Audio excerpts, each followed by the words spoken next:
সুপ্রিয় শিক্ষার্থীরা, আসসালামু আলাইকুম।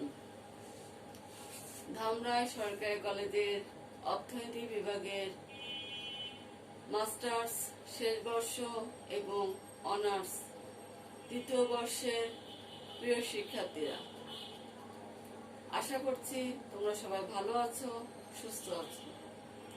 আমি মুসাম্মাদ সেলিনা সুলতানা, সহযোগী অধ্যাপক, অর্থনীতি বিভাগ। তোমাদেরকে আজকের অনলাইন ক্লাসে স্বাগত জানাচ্ছি।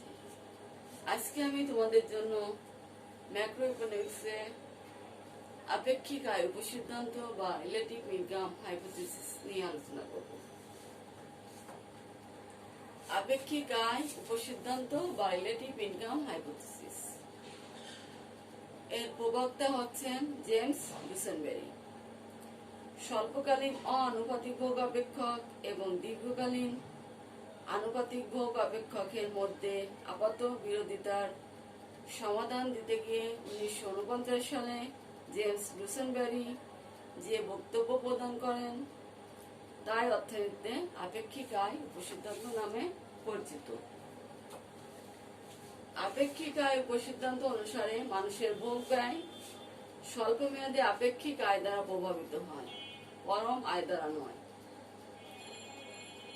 আপেক্ষিক আয় উপসিদ্ধান্ত অনুসারে আপেক্ষিক আয় কম হলে গড় ভোগ প্রবণতা বা এপিসি বেশি হয়। স্বল্প মেয়াদে মানুষের ভোগ ব্যয় আপেক্ষিক আয় দ্বারা প্রভাবিত হয় বলে আয় ও ভোগ ব্যয়ের মধ্যে অআনুপাতিক সম্পর্ক বিরাজ করে। আবার দীর্ঘমেয়াদে আপেক্ষিক আয়ের প্রভাব শূন্য হয় বলে আয় ও ভোগ ব্যয়ের মধ্যে আনুপাতিক সম্পর্ক তৈরি হয়।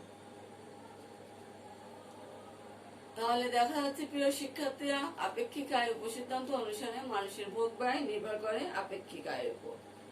আর আপেক্ষিক আয় কাকে বলে? আপেক্ষিক আয় বলতে সাধারণত একই পরিবেশে বা সমাজে বসবাসরত বিভিন্ন পরিবারের তুলনামূলক আয়কে বোঝায়, কিংবা একই পরিবারের বিভিন্ন সময়ের তুলনামূলক আয়কে বোঝায়। অন্যভাবে বলা যায় যে সমাজের অপর ব্যক্তির আয়ের সাথে বিবেচ্য ব্যক্তির কিংবা অপর পরিবারের সাথে বিবেচ্য পরিবারের আয়ের তুলনা করাকে আপেক্ষিক আয় বলা হয়। আবার একই ব্যক্তি বা পরিবারের নিকট অতীতের আয়ের সাথে বর্তমান সময়ের আয়ের তুলনা করাকে আপেক্ষিক আয় বলে। অর্থাৎ সহজ কথায় আমরা বলতে পারি, কোন নির্দিষ্ট এলাকায় বসবাসরত অন্যান্য পরিবারের সাথে বিবেচ্য ব্যক্তি বা পরিবারের আয়ের তুলনা করাকে আপেক্ষিক আয় বলে।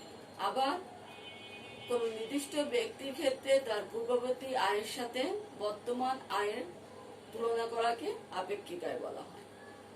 উদাহরণস্বরূপ বলা যায়, কোন সমাজে নির্দিষ্ট এলাকায় 5টি পরিবার বসবাস করে, তার মধ্যে 4টি পরিবারের মাসিক আয় 25,000 টাকা এবং বাকি একটি পরিবারের মাসিক আয় 15,000 টাকা। তাহলে 4টি পরিবারের তুলনায় পঞ্চম পরিবারের মাসিক আয় আপেক্ষিকভাবে কম বলা যায়। আবার 2015 এবং 2016 সালে ওই ব্যক্তি বা পরিবারের মাসিক আয় যথাক্রমে 20,000 টাকা এবং 15,000 টাকা হলে বলা যায় যে 2015 সালের তুলনায় 2016 সালে ওই ব্যক্তি বা পরিবারের আপেক্ষিক আয় কম। এখন দেখি ডুসেনবেরি কিভাবে স্বল্প ও দীর্ঘমেয়াদী ভোগ অপেক্ষকের মধ্যে সমন্বয় সাধন করেন। জেমস ডুসেনবেরির মতে কোন ব্যক্তি বা পরিবারের ভোগ ব্যয় তার পরম আয়ের উপর নির্ভর করে না, বরং তা আপেক্ষিক আয়ের উপর নির্ভর করে। আপেক্ষিক আয় কম হলে স্বল্প মেয়াদে গড় ভোগ প্রবণতা বা এপিসি বেশি হয়। অর্থাৎ স্বল্পমেয়াদী ভোগ ব্যয় মানুষের আপেক্ষিক আয় দ্বারা প্রভাবিত হয় বলে আয় ও ভোগের সম্পর্ক অআনুপাতিক হয়ে পড়ে। আপেক্ষিক আয় ধারণাটি জেমস ডুসেনবেরি দুদিক থেকে বিবেচনা করেন। এক নম্বর হচ্ছে সমাজের অন্য ব্যক্তি বা পরিবারের তুলনায় বিবেচ্য ব্যক্তির আয় এবং নিকট অতীতের তুলনায় বিবেচ্য ব্যক্তি বা পরিবারের বর্তমান আয়। এখানে এক নম্বর পয়েন্টকে বলা হচ্ছে ডেমনস্ট্রেশন ইফেক্ট এবং 2 নম্বরকে বলা হচ্ছে র্যাচেট ইফেক্ট। 1 নম্বর পয়েন্ট, জেমস ডুসেনবের মতে সমাজের মানুষ অনুকরণপ্রিয়। অনুকরণপ্রিয় মানুষ সর্বদা তার চারপাশের উন্নত ভোগ অভ্যাস দ্বারা প্রভাবিত হয়। অর্থাৎ একজনের ভোগ অভ্যাস আরেকজনের ভোগ ব্যয় দ্বারা প্রভাবিত হয়। তাই কোনো ব্যক্তি বা পরিবার যখন তার চেয়ে অধিকতর উন্নত কোনো ব্যক্তি বা পরিবারের ভোগ অভ্যাসের সাথে পরিচিত হয়ে যায়, তখন সে তাদের সাথে তাল মিলিয়ে চলতে চেষ্টা করে। ভোগের ক্ষেত্রে ব্যক্তির উপর আচরণকে বলা হচ্ছে ডেমনস্ট্রেশন ইফেক্ট বা প্রদর্শন প্রভাব। উদাহরণস্বরূপ বলা যায়, তোমরা 3 জন বন্ধু একসাথে চলাফেরা করো। এই 3 জনের মধ্যে 2 জন দামি মোবাইল সেট ইউজ করে এবং তুমি কম দামি মোবাইল সেট ইউজ করো। এখন দেখা যাবে যে ওই 2 জনের দামি মোবাইল সেট দেখে তুমিও ওই মোবাইল সেট ব্যবহার করতে চাও। এইভাবে ওই 2 জনের ভোগ অভ্যাস দ্বারা তোমার ভোগ অভ্যাস প্রভাবিত হওয়াকে বলা হচ্ছে ডেমনস্ট্রেশন ইফেক্ট। ডুসেনবের মতে সমাজে ব্যক্তি বা পরিবার প্রদর্শন প্রভাব দ্বারা তাড়িত হয় বলে আপেক্ষিকভাবে আয় কম হলেও গড় ভোগ প্রবণতা বা এপিসি বেশি হয়। কারণ কম আয়ের ব্যক্তি বা পরিবার অধিক আয়ের পরিবারের সাথে তাল মিলিয়ে চলার চেষ্টা করে। তাই আপেক্ষিক আয় কম হলে গড় ভোগ প্রবণতা বা এপিসি বেশি হয়। তখন আয় ও ভোগ ব্যয়ের সম্পর্কটা অআনুপাতিক হয়ে পড়ে। কিন্তু দীর্ঘমেয়াদে এই অনুকরণপ্রিয়তা বা প্রদর্শন প্রভাব থাকে না। কারণ দীর্ঘকাল ব্যাপী কেউ নিজের সামর্থ্য না থাকলে অন্যকে অনুকরণ করতে পারে না। কারণ তুমি হয়তো অন্যকে অনুকরণ করতে চাও, কিন্তু তোমার সে পরিমাণ সামর্থ্য নাই। স্বল্পকালে তুমি হয়তো ঋণ করে কিংবা সঞ্চয় থেকে তাকে অনুকরণ করতে পারবে, কিন্তু দীর্ঘমেয়াদে এটা সম্ভব নয়। দীর্ঘমেয়াদে প্রদর্শন প্রভাব থাকে না। তখন ব্যক্তি বা পরিবার নিজ আয় অনুসারে ভোগ ব্যয় পরিচালনা করে। এজন্য দীর্ঘমেয়াদে আয় ও ভোগের সম্পর্কটা আনুপাতিক হয়ে পড়ে। এখন 2 নম্বর পয়েন্ট, মানুষের ভোগ ব্যয় শুধু তার বর্তমান আয় দ্বারা প্রভাবিত হয় না, বরং নিকট অতীতের সর্বোচ্চ আয় স্তরে ভোগ অভ্যাস দ্বারা প্রভাবিত হয়। এটাকে বলা হচ্ছে র্যাচেট ইফেক্ট। মানুষ খুব সহজে উন্নত ভোগ অভ্যাসের সাথে পরিচিত হয়, কিন্তু উন্নত ভোগ অভ্যাস খুব সহজে ত্যাগ করা যায় না।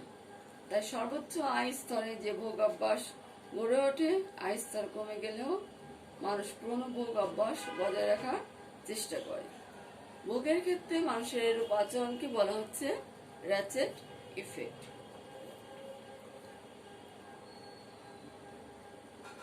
ডুসেনবের মতে স্বল্পকালে মানুষ র্যাচেট ইফেক্ট দ্বারা তাড়িত হয় বলে নিকট অতীতের তুলনায় আয় কমে গেলেও আনুপাতিক হারে ভোগ ব্যয় কমে না, অর্থাৎ গড় ভোগ প্রবণতা বৃদ্ধি পায়। তাই আয় ও ভোগের সম্পর্কটা অআনুপাতিক হয়। কিন্তু দীর্ঘমেয়াদে কম আয়ে উন্নত ভোগ অভ্যাস বজায় রাখা সম্ভব হয় না। তাই এক্ষেত্রে র্যাচেট প্রভাবটা শূন্য হয়ে পড়ে।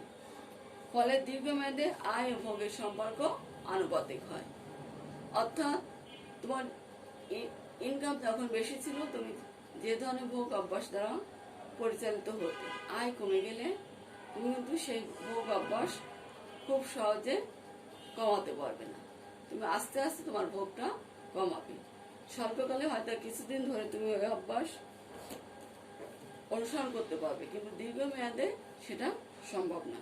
তাইলে দীর্ঘমেয়াদে র্যাচেট প্রভাব শূন্য হয়ে পড়ে, ফলে আয় ও ভোগের সম্পর্কটা আনুপাতিক হয়। ডুসেনবেরির আপেক্ষিক আয়ের মূল বক্তব্য আমরা এভাবে সাজাতে পারি। 1 নম্বর হচ্ছে মানুষের ভোগ ব্যয় আপেক্ষিক আয় দ্বারা প্রভাবিত হয়। 2, স্বল্পমেয়াদে মানুষ ডেমনস্ট্রেশন ইফেক্ট এবং র্যাচেট ইফেক্ট দ্বারা প্রভাবিত হয়। 3, ডেমনস্ট্রেশন ইফেক্ট ও র্যাচেট ইফেক্টের কারণে স্বল্পমেয়াদে আয় ও ভোগের সম্পর্ক অআনুপাতিক হয়। 4, দীর্ঘমেয়াদে প্রদর্শন প্রভাব ও র্যাচেট প্রভাব শূন্য হয় বলে আয় ও ভোগের সম্পর্ক আনুপাতিক হয়। এভাবে ডুসেনবেরি স্বল্পকালীন ও দীর্ঘকালীন ভোগ অপেক্ষকের মধ্যে সমন্বয় সাধন করেন। বিষয়টি আমরা চিত্রের সাহায্যে ব্যাখ্যা করতে পারি। চিত্রে ওয়াই এক্স অক্ষে আমরা দেখাচ্ছি সময়, ও ওয়াই অক্ষে দেখাচ্ছি আয় ও ভোগ। ওয়াই এস হচ্ছে স্বল্পকালীন ভোগ রেখা, সি এস হচ্ছে ওয়াই এস হচ্ছে স্বল্পকালীন আয় রেখা, সি এস স্বল্পকালীন ভোগ রেখা। ওয়াই এল দীর্ঘকালীন ভোগ রেখা, সি এল দীর্ঘকালীন ভোগ রেখা, ওয়াই এল দীর্ঘকালীন আয় রেখা। ওয়াই ও এম সময়ে সর্বোচ্চ আয় স্তর হচ্ছে এ এম, ও এম সময়ে সর্বোচ্চ ভোগ হচ্ছে বি এম। এ সময়ে ও এম সময়ে এপিসি হচ্ছে B M by A M. যদি হঠাৎ করে মন্দকালীন সময়ে আয় কমে, অর্থাৎ ও এম ওয়ান সময়ে আয় কমে সি এম ওয়ান হয়, তখন ভোগ কমে হয় ডি এম ওয়ান।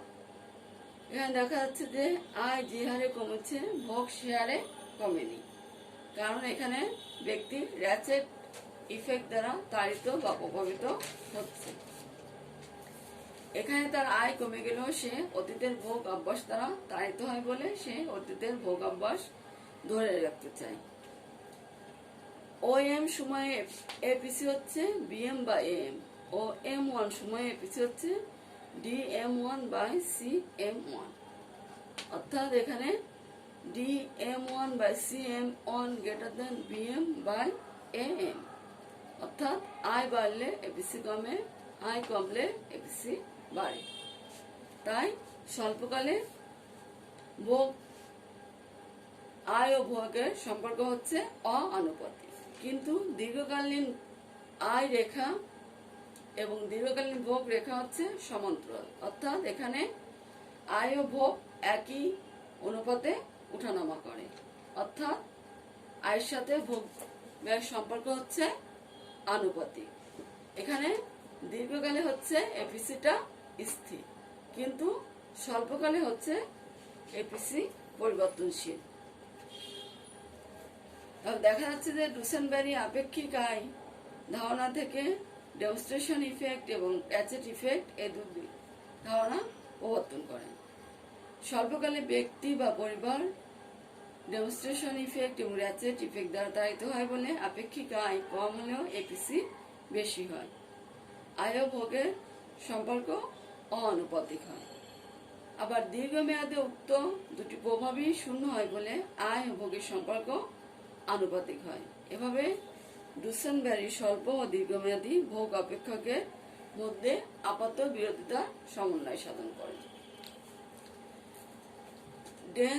জেমস ডুসেনবেরির আপেক্ষিক আয় উপসিদ্ধান্তের কিছু সমালোচনা রয়েছে। এক নম্বর হচ্ছে ডুসেনবেরির মতে মানুষের ভোগ ব্যয় পরম আয় নয়, আপেক্ষিক আয় দ্বারা প্রভাবিত হয়। তার এই বক্তব্য সার্বজনীনভাবে মেনে নেওয়া যায় না, কারণ মানুষের ভোগ ব্যয় অধিকাংশ ক্ষেত্রে তার নিজস্ব আয় বা পরম আয় দ্বারা পরিচালিত হয়। 2 নম্বর, আপেক্ষিক আয় উপসিদ্ধান্ত অনুসারে মানুষের ভোগ ব্যয় সমাজের অপর সদস্যের বা পরিবারের ভোগ অভ্যাস দ্বারা প্রভাবিত হয়, যেটাকে প্রদর্শন প্রভাব বলা হচ্ছে। এই ধারণাটিও সব ক্ষেত্রে ভোগযোগ্য নয়।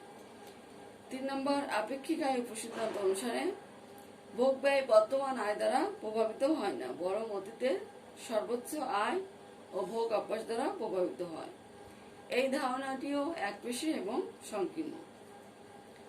4 নম্বর, ডুসেনবেরির মতে প্রদর্শন প্রভাব এবং র্যাচেট প্রভাবের কারণে স্বল্পমেয়াদে আয় ও ভোগের সম্পর্ক অআনুপাতিক হয়। প্রকৃত ক্ষেত্রে দীর্ঘমেয়াদে অনেকের মাঝে এ দুটি প্রবণতা কাজ করতে পারে, সেক্ষেত্রে দীর্ঘমেয়াদেও আয় ও ভোগের সম্পর্ক অআনুপাতিক হয়ে পড়তে পারে। 5 নম্বর, ডুসেনবেরির আপেক্ষিক আয় উপসিদ্ধান্তের বক্তব্য ক্রস সেকশন তত্ত্ব দ্বারা সমর্থিত হলেও দীর্ঘমেয়াদী টাইম সিরিজ তত্ত্ব দ্বারা সমর্থিত হয়নি। এত সব সমালোচনা সত্ত্বেও একথা অনস্বীকার্য যে সমাজে অনেক ব্যক্তি বা পরিবার, বিশেষ করে মধ্যবর্তী শ্রেণী পরিবার প্রদর্শন প্রভাব এবং র্যাচেট প্রভাব দ্বারা তাড়িত হয়। সেক্ষেত্রে আপেক্ষিক আয় উপসিদ্ধান্তের বক্তব্যকে একেবারে বাতিল বা অস্বীকার করা যায় না। তাই স্বল্প দীর্ঘমেয়াদী ভোগ অপেক্ষকের মধ্যে সমন্বয় সাধনের ক্ষেত্রে জেমস ডুসেনবেরির আপেক্ষিক আয় উপসিদ্ধান্ত অর্থনীতিবিদগণের কাছে অনেক প্রশংসিত হয়েছে। প্রিয় শিক্ষার্থীরা, এবার আমরা আসি শুধু র্যাচেট প্রভাবটা আমরা কিভাবে ব্যাখ্যা করতে পারি। র্যাচেট প্রভাবটা আমরা দেখেছি কি, যে বাণিজ্য চক্রের সর্বোচ্চ আয়ের ক্ষেত্রে যে জীবনযাত্রার মান ভোক্তা বজায় রেখেছিল, পরবর্তী পর্যায়ে মন্দা দেখা দিল ভোক্তা সেই জীবনযাত্রার মান বজায় রাখতে চেষ্টা করে। অর্থাৎ মন্দাকালে আয় কমলেও ভোগ ব্যয় খুব সামান্য কমতে পারে, সেক্ষেত্রে সঞ্চয় বরং বেশি কমবে। ভোক্তা যতটা সহজে ভোগ ব্যয় বাড়াতে পারে তত সহজে ভোগ ব্যয় কমাতে পারে না। ভোগের এই পূর্বতন মান আঁকড়ে রাখার প্রচেষ্টাকে বলা হচ্ছে র্যাচেট ইফেক্ট। চিত্রের সাহায্যে আমরা দেখতে পারি, চিত্রে আমরা এই বিন্দুটি বিবেচনা করি। এখানে আমরা ভূমি অক্ষে দেখাচ্ছি আয়, লম্ব অক্ষে দেখাচ্ছি ভোগ। এই বিন্দুর ক্ষেত্রে দেখা যাচ্ছে যেখানে পূর্ববর্তী সর্বোচ্চ আয় হচ্ছে Y0 এবং চলতি আয়ও Y0। ফলে স্বল্পকালীন ভোগ রেখা C1 দীর্ঘকালীন ভোগ রেখা CL কে এই বিন্দুতে ছেদ করে। এখন মন্দা দেখা দিলে আয় Y0 থেকে কমে Y প্রাইম হয়। তখন ভোক্তার অবস্থান ই থেকে জিতে না এসে তা আসে এফ এ। ই থেকে যদি জিতে আসতো তাহলে আয়ের স্থির অনুপাতে ভোগ ব্যয় কমত, কিন্তু ভোক্তা ভোগ ব্যয় কমাতে অনিচ্ছুক। তাই ভোক্তা যখন ভোগ ব্যয় কমায় তখন সে ই থেকে এফ এ কমায়। ইতে ভোগ এবং আয়ের যে অনুপাত এপিসি, এফে সেই অনুপাতটা বেশি, অর্থাৎ এর তুলনায় এফে এপিসি বেশি। ভোক্তা যদি ই থেকে জিতে আসতো তাহলে একই ভোগ ব্যয়ের অনুপাতটা একই থাকতো এবং ইতে এবং জিতে এপিসি একই। স্বল্পকালে জিতে না এসে এতে ভোগের অবস্থান ধরে রাখার প্রচেষ্টাই হচ্ছে র্যাচেট ইফেক্ট। একইভাবে যদি ভোগ রেখা C2 C3 হতো তবে সর্বোচ্চ আয় এইচ বা আয় থেকে মন্দায় ভোক্তা এই দীর্ঘকালীন রেখা CL রেখা ধরে না নেমে এসে তীর চিহ্নের মাধ্যমে স্বল্পকালীন ভোগ রেখা ধরে নেমে আসবে। সুতরাং মন্দাকালে দীর্ঘকালীন ভোগ রেখা ধরে ভোগের পরিমাণ না কমিয়ে স্বল্পকালে ভোগকে কিছুটা উপরে রাখার প্রচেষ্টাকে বলা হচ্ছে র্যাচেট ইফেক্ট। অর্থাৎ এই ভোগটা এই দীর্ঘকালীন রেখা ধরে না নেমে এই স্বল্পকালীন রেখা ধরে নেমে ভোগটাকে পূর্বের অবস্থান থেকে কিছুটা উপরে রাখার প্রচেষ্টাকে বলা হচ্ছে র্যাচেট ইফেক্ট।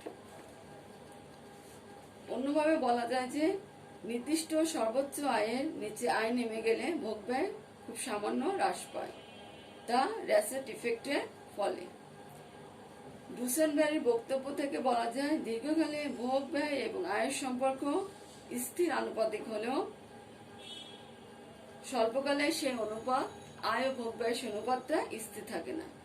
বাণিজ্য চক্রের উঠানামার সাথে আয় ও ভোগ ব্যয়টা উঠানামা করে, কিন্তু স্বল্পকালে আয়ের উঠানামার সঙ্গে সামঞ্জস্য রাখতে গিয়ে ভোগ ব্যয় কিছুটা পিছু ব্যবধানে পড়ে। ফলে স্বল্পকালে ভোগ ব্যয় এবং আয়ের সম্পর্কটা স্থির থাকে না, সেক্ষেত্রে সম্পর্কটা অআনুপাতিক হয়ে পড়ে। এ কারণে স্বল্পকালে ভোগ অপেক্ষাকে অআনুপাতিক ভোগ অপেক্ষা বলা হয়। তাহলে প্রিয় শিক্ষার্থীরা, আজকে আমরা দেখলাম আপেক্ষিক আয় উপসিদ্ধান্ত কি, কিভাবে ডুসেনবেরি স্বল্পমেয়াদী দীর্ঘমেয়াদী ভোগ অপেক্ষকের মধ্যে সমন্বয় সাধন করেছেন। আপেক্ষিক আয় উপসিদ্ধান্তের সমালোচনা, ডেমনস্ট্রেশন ইফেক্ট কি, র্যাচেট ইফেক্ট কি। আজকে এ পর্যন্ত, আগামী ক্লাসে আবার দেখা হবে। আল্লাহ হাফেজ।